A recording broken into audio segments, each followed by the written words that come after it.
What the hell, what the hell, what the hell, what the hell, what the hell? Hey y'all, it's Nat. I hope you're having a terrific day today. And for this video, we are going to be doing my third quarter haul and unhaul. I apologize for the glasses. I apologize for the glare. I was eating tortilla chips and a piece flew into my eye. Pretty sure I now have a scratch right over here, so contacts came out.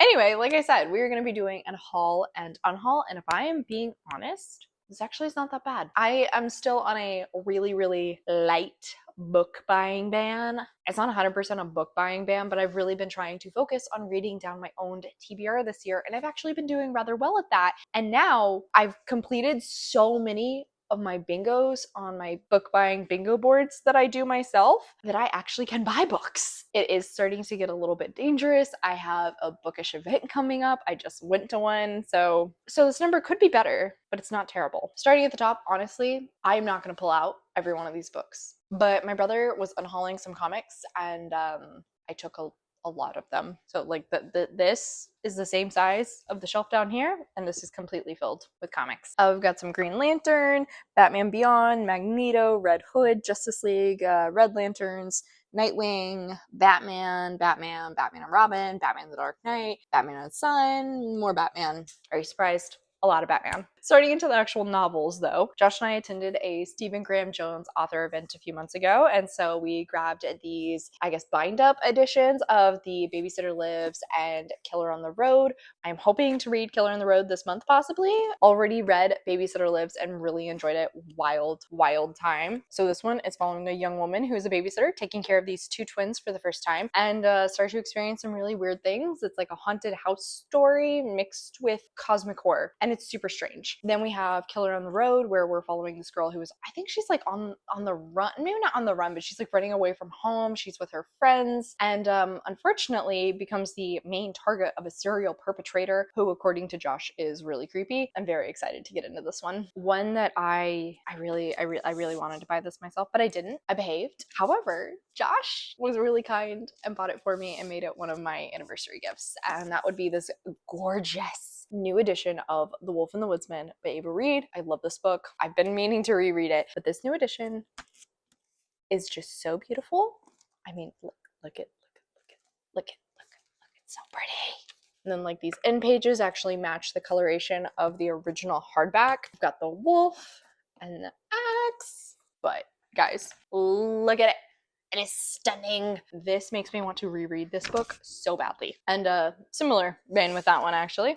Theory of Dreaming, also by Ava Reid. This is the second in her Study in Drowning duology. Also just so beautiful. Oh, you know, I just realized I did not give you a synopsis. So The Wolf and the Woodsman is following 𝗖cie, who is the only girl in her village who does not have some sort of magic ability, and that is because she is only half for this group. Her father is from a different cultural group. Every year, these woodsmen from the nearby kingdom come to take one of these wolf girls, that's what they're called, for their powers, as a sacrifice. And this year, the village decides that they're gonna sacrifice 𝗖cie. So she is taken by these woodsmen, and unfortunately, not long after, some crazy stuff starts to happen. It is a really well done ride. It's got this gothic fairy tale feel to it. It has so many religious discussions woven throughout. I loved that. And then this really phenomenal enemies to lovers with forced proximity and like reliance on one another to survive, which is one of my like favorite niche tropes. So good. Back to A Theory of Dreaming. Like I said, the sequel to A Study in Drowning, where we are following 𝗖cie. She is a student of this architectural college, but she isn't really passionate about it. She would prefer to be in the literature college, but women aren't really allowed in. And so she one day gets the opportunity to actually travel to this house of her favorite author. And she's supposed to be focusing on the architecture, but ends up finding Preston there, who she pretty immediately just does not like, because he is trying to prove that her favorite author is not actually responsible for the book he is famous for. And the two end up sort of working together. She is trying to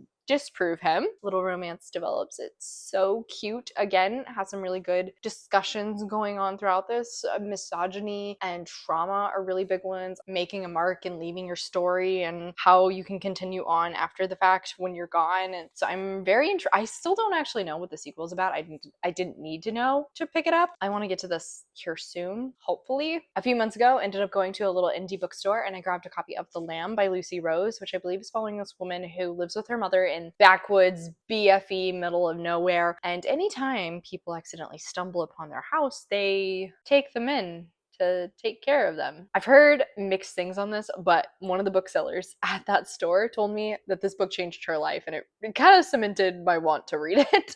So I'm really excited to eventually get to this one. I do have it on my horror bingo TBR, so hopefully that'll help me prioritize it a little bit sooner. Same day at that bookstore, they were actually hosting this romance author, and so I ended up talking with her a little bit, and she sold me on her series. So this is Go Find Less by Thea Claire, and she told me that each of the main characters in this series are a specific kind of romance reader. So I think Piper here is a sports romance reader, if I remember correctly. I think this one is kind of a second chance romance, like they reunite at like a high school reunion or something like that, which sounds pretty fun. I'm really intrigued to try this one out, and I really like the layout of it, like these different colors for the chapter headings. Really excited to dive into this one and start this series at some point. So the series is called the Recovering Good Girls Club, which I love that. That's so cute. 2 months ago, my best friend got married and I was one of her bridesmaids, and one of the gifts she gave to us was a book that she thought we would love, and she does in fact know me so well. Grabbed me Hunger Stone by Kat Dunn. This is a Carmilla retelling that I've heard really great things on, and this author across the board, I've been very intrigued to try her work.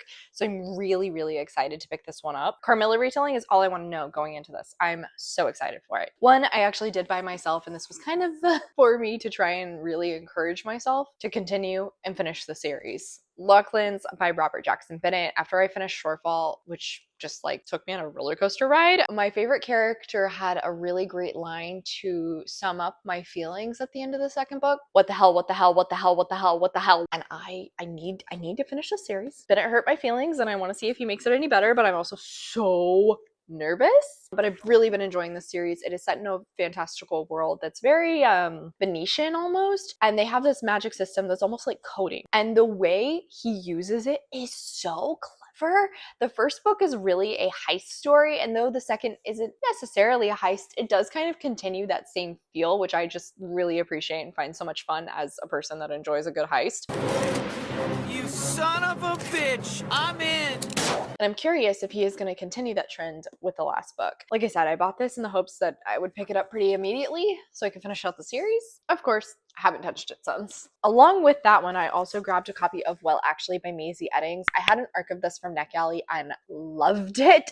I'll put a link to my reading vlog in the cards up above, but I've been working through transferring my annotations into this because I really liked it. In this, we were following Eva, who is on a show reminiscent of like Hot Ones. She works with like C-list celebrities most of the time. She's semi-ish famous, but she wants to really do more serious journalism in the social media sphere. And unfortunately for her, she has beef with Riley, who has built this empire around breaking down toxic masculinity and really encouraging men to work on their mental health, have healthier relationships. And this drives Eva crazy because Riley was like the worst boyfriend she has ever had. He slept with her, did not finish the job, if you know what I mean, and then ghosted her. So now that he has this persona, she hates him even more. And so one night she gets a little wine tipsy and ends up sharing that hate on social media, that her job tells her, you're going to work with Riley. We're going to capitalize on this fame that has exploded around the situation to get your show more attention. Very unlucky for her.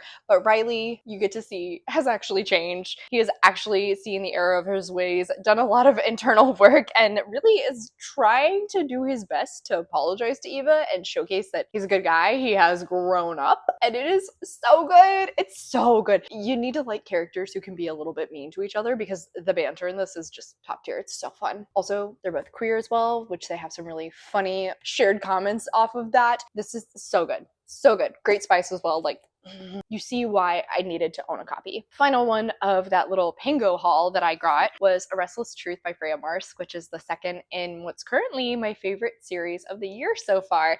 And this is the Last Binding trilogy. This one follows Maud and Violet, and the two of them work together to kind of solve this mystery on a steamship. It's so much fun. It kind of follows along with the overarching magical plot from the first book.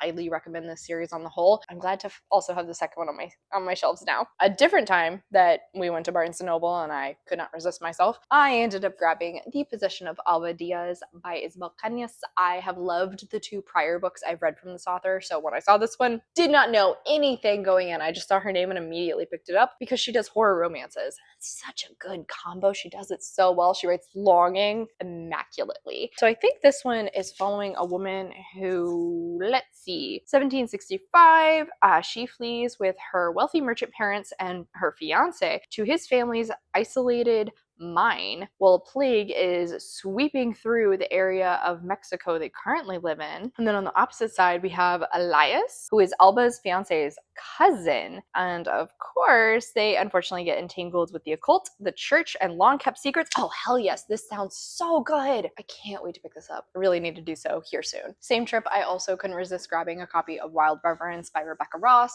Also had a copy of this from NetGalley and loved it, the Barnes & Noble edition, and I could not resist because it is so pretty. But I'll show you the most gorgeous part. Like, are you kidding me? This is so pretty.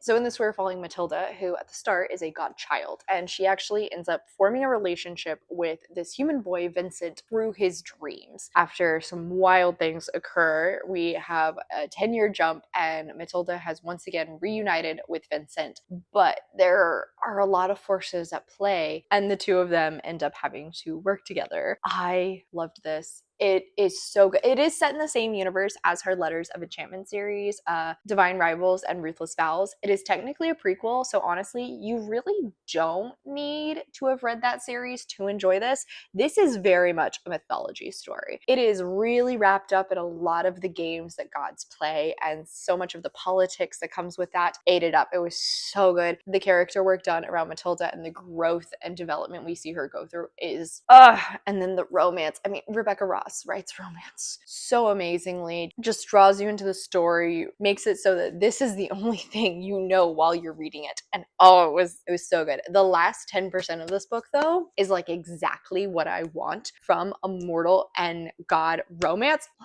I love some longing, and I can't wait to reread it. And then these last 2 are actually from an author event that I went to recently. It's called the Get Lit Book Fair. And if you're in the Dallas area, they have one like every month, and they're so much fun. Different vendors, different small authors. And so I technically was working it, and I couldn't resist grabbing some books. So at the top, I grabbed Yours Unexpectedly by Rachel Lewis. She is actually the organizer of the event, so wanted to support her. And unfortunately, she ends up taking a course with a TA that's her brother's best friend and also her crush from when she was a teenager. Oh, it also has ADHD rep. That's cool. I didn't know that. I do enjoy a good brother's best friend, and I'm really intrigued to see how this goes. I've seen some of the art she's shared. It looks pretty spicy, so I'm really excited to officially start into this one. And then on the other side, I grabbed The Wendigo's Prey by Eric Williams. This one, honestly, it was the cover and the title that dragged me in. I feel like I haven't heard of many Wendigo novels, so I was really intrigued about that. And he was telling me it's following this group of friends who go camping, and unfortunately, the Wendigo kind of hyperfixates on one of him, and so he is now on the run for his life, and it's very much a chase story. So while he is running from the Wendigo, his girlfriend is chasing after, trying to find him and save him. It sounds good. I'm very intrigued, and it's not too long. Really hoping I will enjoy this one. So see, that's it for the haul. Not terrible. And I do have a fair amount when it comes to an unhaul. So diving right on in, start at the top with The Wishing Game by Meg Schaefer, which I just recently finished and decided to, well, actually not finish. Spin on Willy Wonka. I honestly really did not like one of the main characters. The other one I did not care about, and I just wasn't really invested in the story. I think I grabbed this from Book of the Month when, it was like a Book of the Year finalist, and so you got one for free if you were a best friend, which I was, and it was the only one that like slightly appealed to me, and that was really more because I'd heard a lot of positive things about it, but shock, surprise, I am once again in the minority. So yeah, this just wasn't really working with me. I DNF'd around 100 pages in. I'm gonna go ahead and give this away to somebody else. I also, unfortunately, am gonna be getting rid of Miss Austen Investigates, The Hapless Milliner by Jessica Bull. So this is a cozy historical mystery story where Jane Austen is actually the main investigator, and I do think that's a cool setup. I think if you were a bigger Jane Austen fan, you'd probably like this more than I did, because I'm not really much of an Austen fan, honestly. I thought the historical angle would perhaps make me enjoy the cozy mystery a little bit more. but it wasn't really working. I'm gonna get rid of this one as well. This one technically is a unhaul, but like I'm giving it to my dad and chances are he will probably gift it back to me. The Art Thief by Michael Finkel. This one is following a true story around this man who was one of the most well-renowned art thieves ever because of how much he had stolen, and it's so wild like how simple all of these crimes were and how he was able to get away with it, but it's because he wasn't selling anything. He was just appreciating it. Just absolutely a wild time. It wasn't too long, but it was a very interesting read. Really enjoyed it. And like I said, my dad used to do art restoration, so I definitely think he'll enjoy this. Next one, fortunately, I am going to be getting rid of Certain Dark Things by Silvia Moreno Garcia. I do really enjoy everything I pick up from this author, and I liked this one as well, but honestly, I just feel like of her work that I own, I don't really see myself rereading this one. It's following a young boy who is in Mexico City and ends up basically befriending a vampire that comes from a Aztec group. She is currently on the run from a different vampire group that's more almost like a gang, and so the two of them end up working together to try and figure out how to like handle the situation. It was a good time.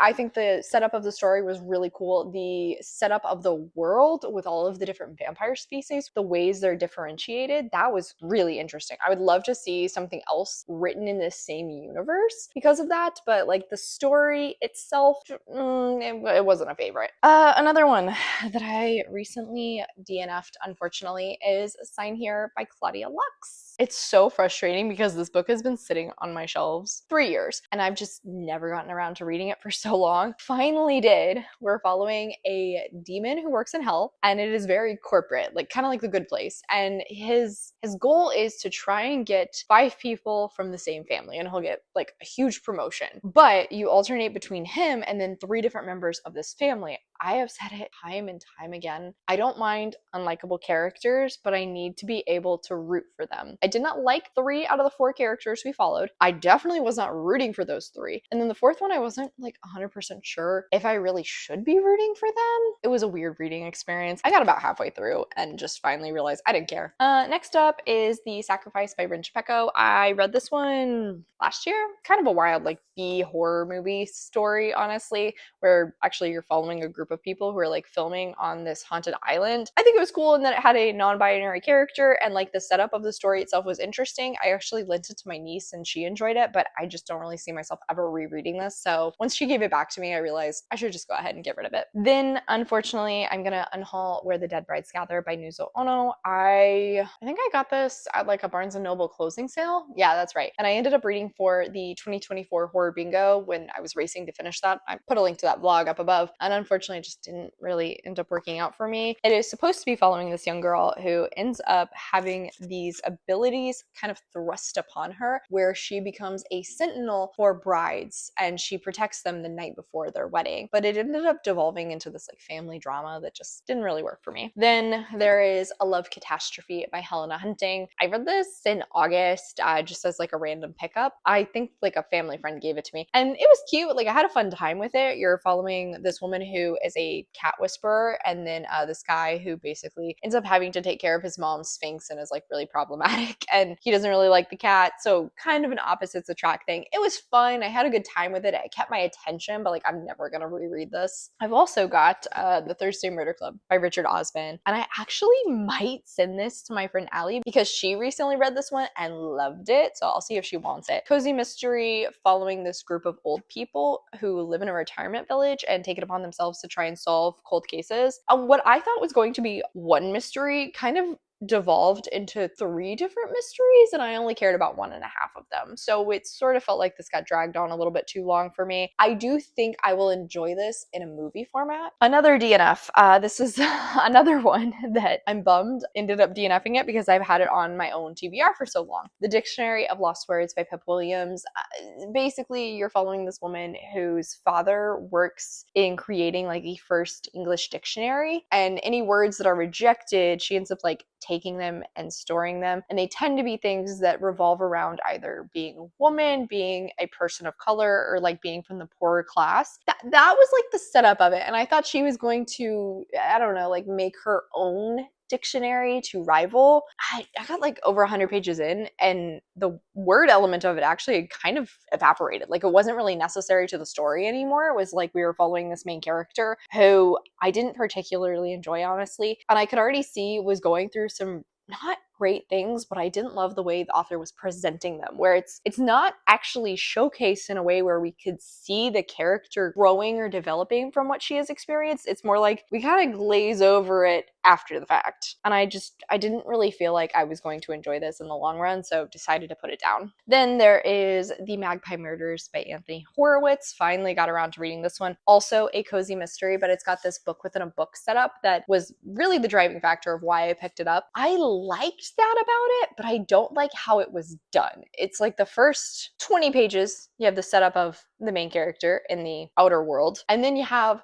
nearly 200 pages of the book within the book, and you follow that story. You almost hit the end, and then you jump back into the outer world with the main character again, who is now investigating the mystery around this manuscript she has just read. And I did not like that. It felt way too separated, and you had gotten me so invested into this first story and then pull the rug right out from under me to make me follow a different mystery. And by that point, I didn't really care. I wanted to learn what happened in the first one. It was the writing style here that was really what let me down. I liked it well enough, though. It's definitely too long. I don't think I'm going to continue the series, though. I kind of in reverse of The Art Thief, this is American Sherlock by Kate Winkler Dawson. I think this was actually originally my dad's, and then I grabbed it from his unhaul pile. Finally got it read, and it's an interesting book following the man who was lauded as like the father of modern forensics, but like the layout of it was not my favorite. And when it came to learning about this man's personal life outside of the forensics elements, it felt very repetitive, and I would have liked if we deep dived a little bit more into the forensics themselves. Unfortunately, I have made the decision that I'm gonna unhaul Botanical Daughter by Noah Medlock. This was my Geek Squad pick in August, and I really was hoping I was gonna love it. It's a Frankenstein retelling with this queer romance, but I didn't really like either of the main characters in that romance, and I didn't really get invested into this creating of a daughter. I didn't understand why they were like viewing her a human so much, because it's more like a plant, or well, technically actually it's a mushroom. The characters did not feel very well established because they kind of waffle back and forth and like what they're doing, which didn't make sense to me. And by the end of the book, it was kind of like okay, I read that. Very bummed to say won't be keeping this because I do really like this cover. And then lastly is one that I actually is in my box to go to half price already. You Between the Lines by Katie Naiman. I read this one for A Raid My Shelves a few months ago. I'll put a link to that in the cards as well. Wanted to love this. Comped to Beach Read, one of my favorite romances, but I could not stand the female main character. I hated being in her head. I gave up. I couldn't do it. I had quite a rant in that video, so if you want further thoughts, go watch it. All right, and on that note, that is officially it. So this is like a pretty comparable haul and unhaul, and I love it. That's so good. So on that note, that is officially it for today, y'all. Thank you so much for coming to my channel. I really appreciate it. Make sure to hit like and subscribe down below. If you made it all the way to the end of this video, let's leave a box emoji in the comments. I have links to all of my socials as well as a few ways you can support me down in the description. I come out with videos on Monday and Friday, but until then, I hope you continue to have a terrific day. Love you, bye!